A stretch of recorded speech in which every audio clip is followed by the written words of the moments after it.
Olá, seja bem-vindo a mais um programa Educação em Pauta. No programa de hoje nós vamos conversar com o professor Fernando Cruz.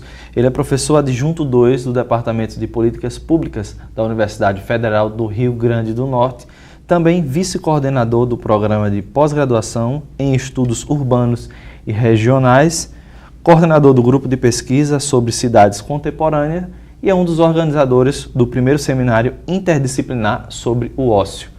Professor, seja bem-vindo ao programa Educação em Pauta. É bom tê-lo aqui para conversar um pouco sobre o ócio, né? Que é um assunto, às vezes, muito marginalizado, digamos assim, na nossa sociedade. Olá, muito obrigado pelo convite. É um prazer estar aqui e poder falar sobre o seminário. Professor, seminário sobre o ócio, né? Enquanto muitas pessoas acham que o ócio é improdutivo, que o ócio leva a o nada, né, a uma pessoa que tem ócio, na sociedade é vista bem negativa, né, como vagabundo, como outras palavras que a gente poderia até citar aqui, mais intensas. Mas eu queria que o senhor pudesse apresentar para a gente, né, dentro de uma universidade, como surge então essa ideia de fazer um seminário interdisciplinar sobre o ócio.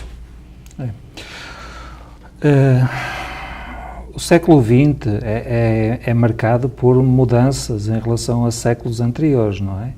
Então o século XX preocupa-se muito mais com questões culturais, preocupa-se com qualidade de vida, algo que até meados do século XX não se pensava, por exemplo, em questões culturais, não se pensava com a qualidade de vida das pessoas. Só baseado no trabalho, né? No trabalho. Então nós, no finais do século XIX, a questão do trabalho, trabalhar 12 horas, 14 horas por valores residuais, diminutos, não é? Seria bom, não é? E então ter muitos filhos era bom, era sinal que cada um podia contribuir para uma renda dentro de cada família. Hoje em dia, século XXI, isso não é aceitável.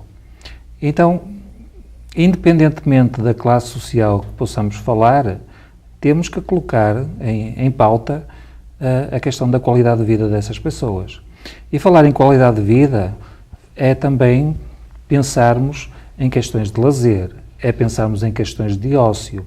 E falar ócio não é necessariamente não fazermos nada, não é estarmos ociosos, não é? Temos todo um historial de pensar o ócio como não fazer nada.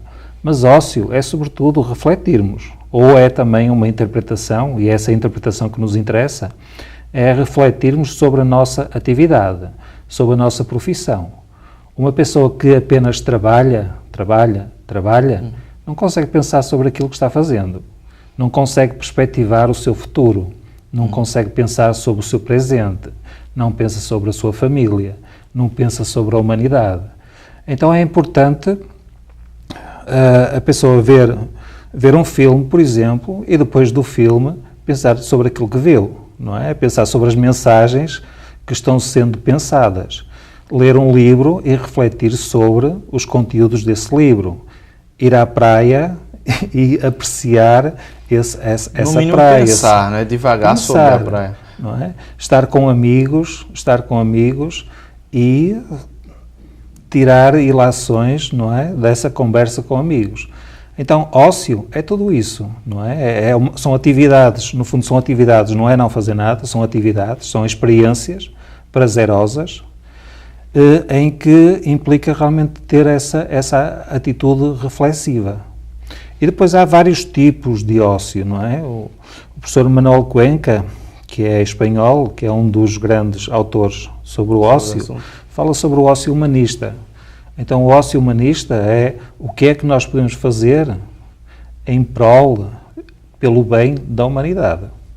Então, o ócio, não é? Não fazermos nada, cruzarmos os braços. Essa noção de ócio que a gente apresenta a partir, sobretudo, dessa sociedade pós-industrial, né? Que vem um tempo livre, e aí com esse tempo, como uma conquista, é como se a gente tivesse alcançado o ócio só aí. Mas o ócio veio desde a origem da nossa, sobretudo da nossa cultura greco-romana, não é? Com a filosofia. Então não é apenas essa noção que foi criada, penso eu, por essa industrialização e esse capitalismo exacerbado com a Revolução Industrial, como esse é o produtivo e esse é o tempo improdutivo. Então não é esse ócio que a gente está falando, né, professor? Não. Se pensamos também, por exemplo, na Idade Média, se pensamos na época da nobreza e mesmo do clero, não é? As atividades religiosas, a atividade religiosa implica momentos de reflexão, não é? A própria nobreza era mal visto quem trabalhava, não é? Quem tinha que trabalhar era o povo. Agora, quando a burguesia, em finais ou no século XVIII, século XIX, toma o poder, não é? Com as guerras liberais, lutas liberais, aí inverte-se a situação. Toma a questão do capital, não é? Torna-se então a questão mais importante, não é? Importa é fazer dinheiro, não é? E nós hoje em dia vivemos dessa crítica, não é? Essa crítica capitalista, desse pós-capitalismo em que só é importante o dinheiro e não sabemos como sair dessa escravidão, né? Dessa escravidão do dinheiro. Professor, quando a gente olha para essa perspectiva do ócio, né? Ainda problematizando nessa ideia do senso comum sobre o que é o ócio, a gente tende a divagar também sobre a questão do lazer. Até que ponto o ócio ele é lazer, se o lazer é ócio, é um sinônimo, como é que a gente pode compreender isso, professor? Há literatura científica mesmo que não distingue. Por exemplo, os espanhóis, literatura espanhola, mesmo inglesa, não faz essa distinção entre o que é ócio e o que é lazer. No entanto, há uma tendência para fazermos essa distinção, ou pelo menos há alguns autores que fazem essa distinção. Então o ócio será mais essa atividade reflexiva, essa atividade que não implica consumo, enquanto o lazer está mais ligado a essa atividade consumista, está mais irmos para o shopping, está mais irmos para fazermos compras, não é? Mas, mesmo assim, eu vejo alguma ligação entre o ócio e o consumo, por exemplo, ou o ócio e o lazer. Nós podemos comprar uma entrada para ir ao cinema, não é? Mas, enquanto alguns vão ao cinema e veem o filme, compram umas pipocas e saem do cinema sem qualquer ligação com o filme ou sem grande atividade reflexiva, não é? Há outros, podem ser poucos, eu acredito que poderão ser mesmo poucos, há outros que vão refletir sobre o filme, ou sobre alguns filmes. Também não direi que são sobre todos os filmes. Então vão pensar a maneira de assistir filme, o porquê assistir o filme. Porque o filme, qual a mensagem do filme, não é? Então, podemos dizer que há uma ligação. Assim como, por exemplo, uma própria aula, não é? Temos muitos alunos em sala de aula, não é? Alguns, podemos pensar, por exemplo, numa universidade privada. Alguns estão a pagar a universidade privada. Não é um ato de consumo. Não propriamente que seja o lazer, mas que há um consumo. Mas alguns é que irão pensar sobre os temas da aula, não é? Outros estarão um pouco mais aliados dos conteúdos de aula. Outros poderão adquirir um livro. O senhor acha, então, com esse direcionamento que o senhor está colocando, existem algum tipo de direcionamento, né? Algumas pessoas de uma determinada cultura tendem a compreender melhor a importância do ócio para a sociedade e outras não, por exemplo. Isso existe? Eu acredito que é necessário uma preparação para...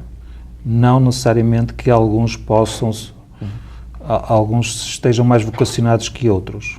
Talvez há uma atividade mais psicológica, não é?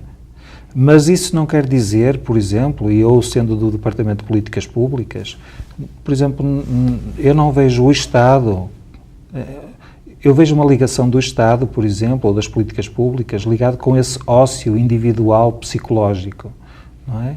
Por exemplo, a oferta de programas de qualidade de vida, não é? Se nós não oferecermos esses programas de qualidade de vida, essas pessoas, mesmo que seja a título individual, nunca irão ter essa oportunidade de ócio se não existirem esses programas, não é? Se elas forem obrigadas a trabalhar 8 horas, 10 horas, não é? Sem qualidade de vida. Se trabalharem 8 horas e se depois tiverem que fazer 2 horas de ida mais 2 horas de volta, ou seja, ocupar 10 horas, 12 horas de trabalho, não é? Se não existem políticas públicas para o lazer, a qualidade de vida e o ócio, então o resto do tempo vão ser geridos a partir do trabalho, né? Do ponto de vista das políticas públicas, de onde o senhor fala, né? Existe alguma forma que garante exatamente essa área da formação humana, que é o ócio, por exemplo? Existem algumas instituições que garantem isso, não é?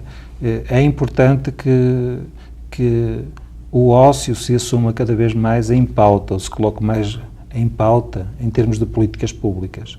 As questões culturais, a questão do ócio, não é? Muitas vezes está ausente. Mas nós podemos pensar como é que as nossas crianças e os adolescentes, não é? Quais são as atividades deles, não é? E estamos a falar de lazer, estamos a falar de ócio. Podemos falar dos nossos idosos também, não é? Não é um problema individual, não é um problema de cada família, é um problema social. É um problema de políticas públicas, não é? Que muitas vezes estão ausentes, não é? Nessa gestão. Algumas empresas, algumas instituições vão oferecendo algum tipo de medida que vão substituindo essas políticas públicas. Mas era importante que o Estado, era importante que existissem políticas públicas realmente que tomassem, que existissem, que...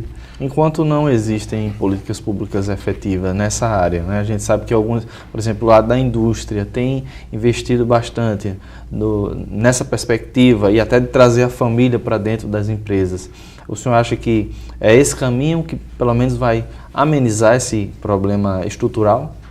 Sim, de alguma forma ameniza, sim, e é um caminho possível, sim. Mas eu acho que era importante também o Estado investir, porque a população está envelhecendo, não é? No caso dos idosos, está envelhecendo e é importante que esses nossos idosos não se sintam isolados e não sintam que há um problema e um peso para a sociedade. Professor, voltando para este evento, né? Como é que ele foi organizado, assim, na perspectiva da programação, né? Os professores organizaram, o grupo de pesquisa, inicialmente como foi? Este evento tem como ponto de partida duas turmas, uma turma de metodologia e técnicas de pesquisa e uma turma de tópicos especiais. Então, eles foram desafiados a desenvolver trabalhos de pesquisa em várias temáticas, associados a questões culturais, mas também associados... No fundo, são 5 temáticas, não é? É o ócio, mas o ócio não um ócio restritivo, um ócio alargado à questão da qualidade de vida, ao lazer também e a tempo livre.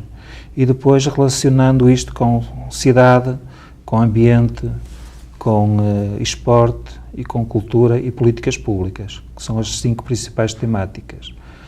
Então, eles, no fundo, nós garantimos esse mínimo, não é, para eles apresentarem trabalhos neste evento. A partir daí nós divulgamos, não é, principalmente nas redes sociais, fomos divulgando nas nossas redes e temos também trabalhos aqui do IFRN, não é, do Instituto Federal, e temos trabalhos da Universidade de Fortaleza. Então são as 3 principais instituições, o FRN, IFRN que vem estudando nessa área. E inclusive o o Instituto tem um curso, né, de gestão desportiva e do lazer. Isso. Professor, eu vou precisar fazer uma pausa, mas a gente volta ainda a falar sobre este assunto. E você de casa não saia daí, nós vamos para um breve intervalo e voltamos com o segundo bloco do programa Educação em Pauta. Até já!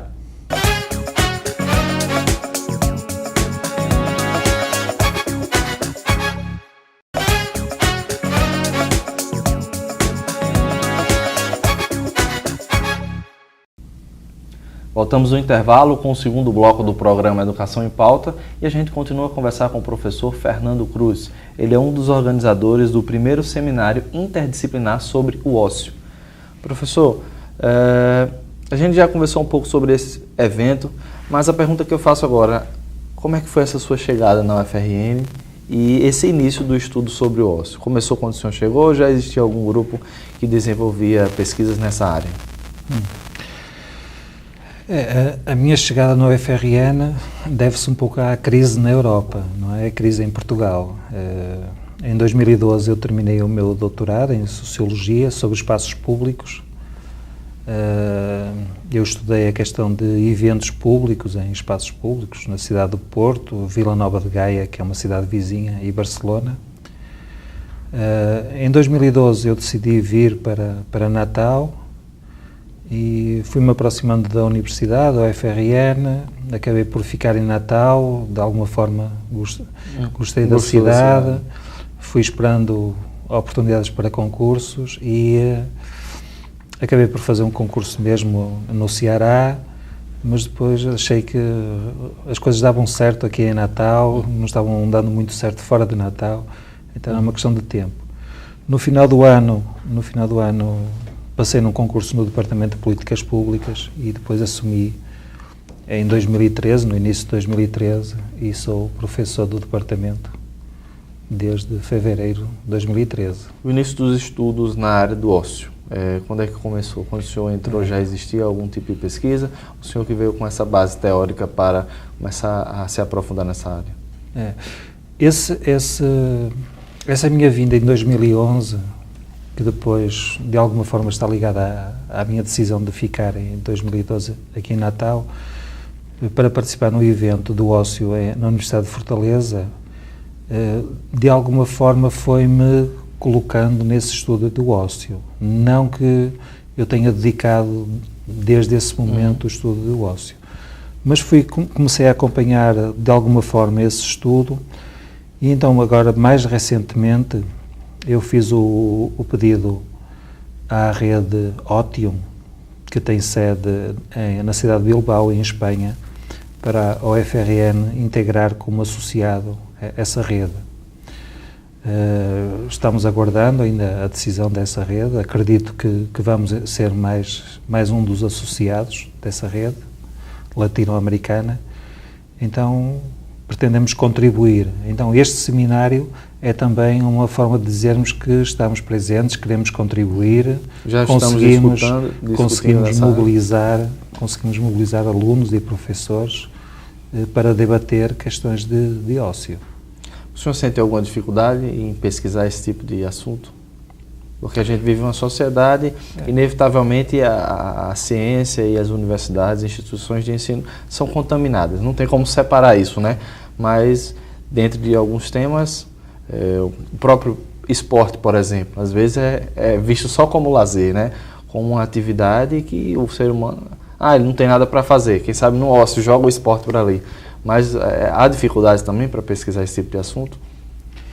Nós temos que ser pedagógicos, não é? Há um primeiro contato que nós vemos resistências, vemos que as pessoas não entendem, mas temos que explicar, temos que investir algum tempo explicando, dando exemplos, e as pessoas vão vendo que afinal elas entendem, que se preocupam, não usam muitas vezes os termos que nós usamos. Então, uma coisa é o senso comum, não é? O ócio enquanto senso comum, e outra coisa é o senso científico, não é? O termo científico com o qual nós estamos usando, não é? No caso o ócio, que tem uma outra conotação que não o do senso comum. Professor, o próprio nome do evento, ele resgata essa ideia de entre disciplinas, na interdisciplinaridade. Neste evento, ou então em próximos eventos, houve pontualmente nesse, por exemplo, alunos de outras áreas, como do próprio educação física, sociologia ou algo do tipo, e mais na frente como é que o grupo de pesquisa pretende dialogar também com outras áreas para que esse tema possa ser consolidado mais ainda, por exemplo?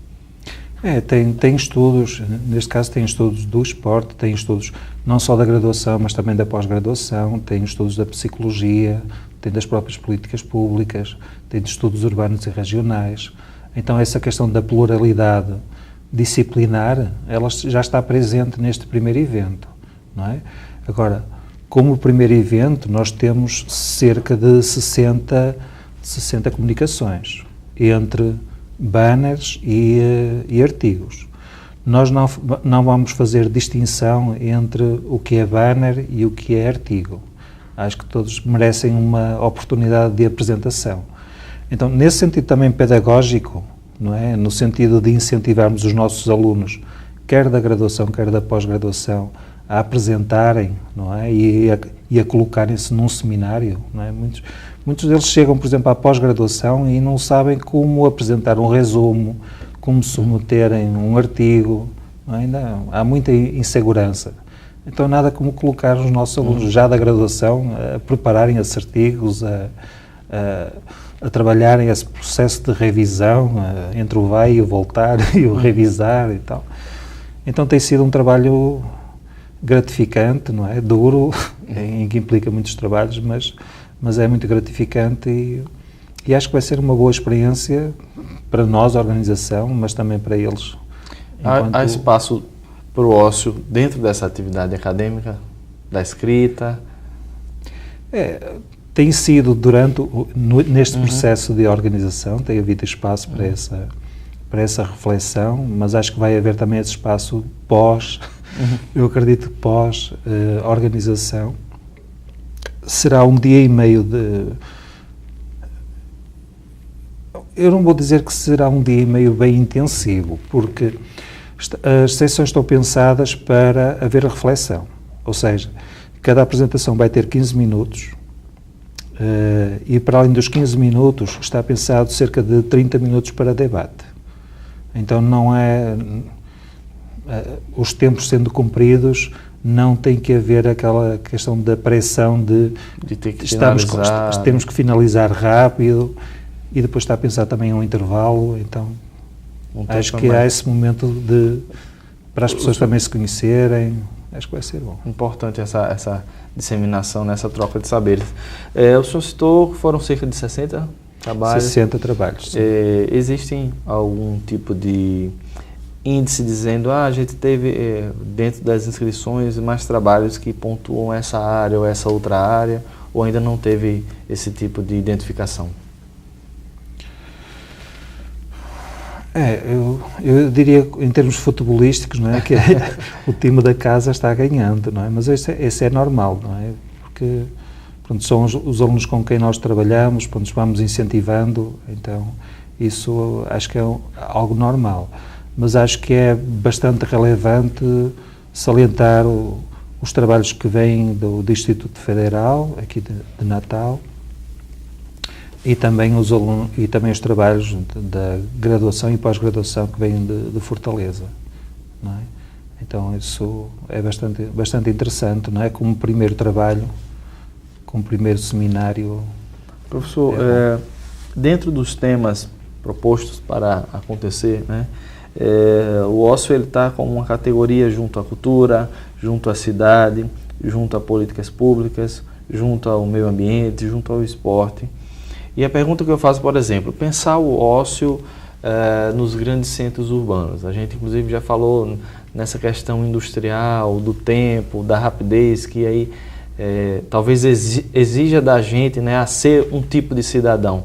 Mas dentro da cidade, como pensar o ócio, por exemplo, dentro dessa cidade?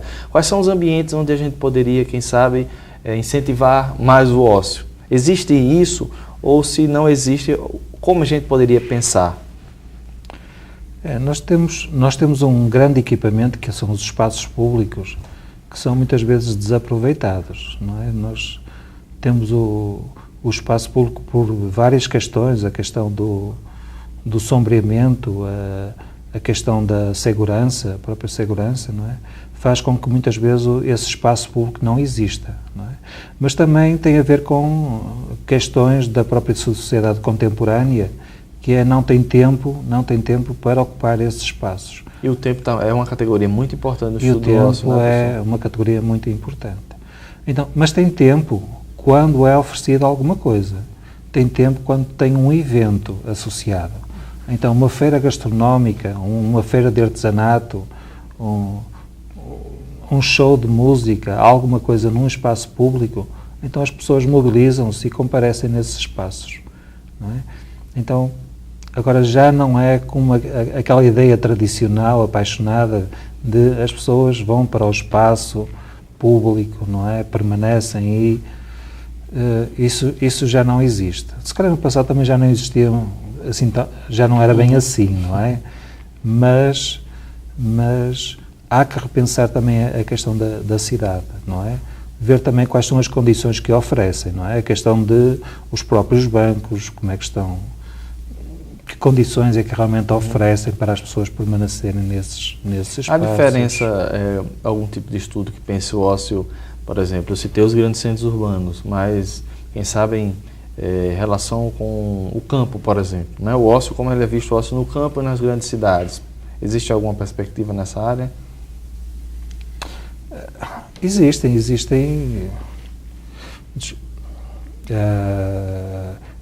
trabalhos relacionados. Pessoalmente eu não posso falar sobre esse tipo de trabalhos.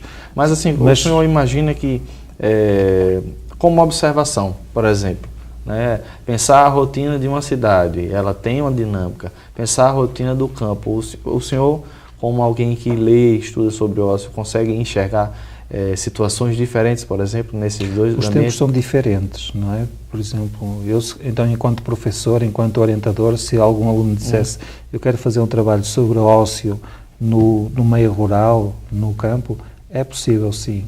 Não é? Por exemplo, a questão do artesão, se pensarmos no artesão na cidade ou no meio rural, no meio mais